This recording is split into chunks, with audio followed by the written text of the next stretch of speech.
నడిచిన ఫ్యాక్టరీ. ఆ తర్వాత క్రమంగా ఒకటొకటిగా వచ్చిన ప్రభుత్వాల ప్రోత్సాహం లేకపోతే క్రమంగా నష్టాల్లో, క్రమంగా అప్పుల్లో కూరుకుపోయింది విశాఖ స్టీల్. కారణం ఎవరు? దొంగలు దొంగలు ఊళ్ళు దోచుకున్నారు అన్నట్టు ఈ విశాఖ ఉక్కును దోచుకోవడానికి తయారయ్యారు కేంద్ర రాష్ట్ర ప్రభుత్వాలు. కారణం 35,000 ఎకరాల ల్యాండ్ బ్యాంక్ ఉన్న ఫ్యాక్టరీ విశాఖ ఉక్కు. దాదాపు లక్షల కోట్లు విలువ చేస్తుంది.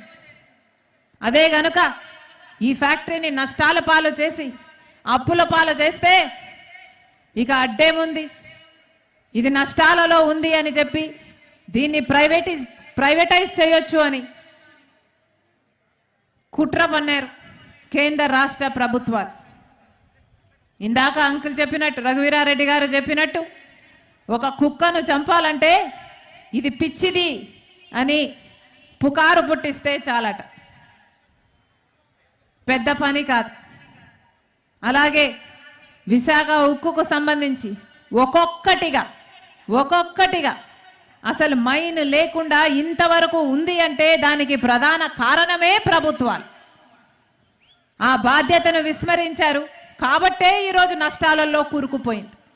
ఒకవైపేమో మైన్ లేదు, ఇంకోవైపేమో రా మెటీరియల్ కొనాలి అంటే రేట్లేమో ఆకాశానికి అంటుతున్నాయి, ఇంకొక వైపేమో ఆ రా మెటీరియల్ను సరఫరా చేయాలి అంటే దాని కాస్టు పెరిగింది. ఎలక్ట్రిసిటీ విషయంలోనూ అంతే. ఇలా ఒక్కటొకటిగా ఒక్కొక్క అంశంగా కాలుకు కాలు చేతికి చేతిగా ఒక్కొక్కటిగా నరుక్కుంటూ వస్తే ఒట్టి మొండెం మిగులుతుంది, ఇక అమ్మడానికి ఏ ఆటంకం ఉండదు అని ఇదే పన్నాగం పల్లారు కేంద్ర రాష్ట్ర ప్రభుత్వాలు.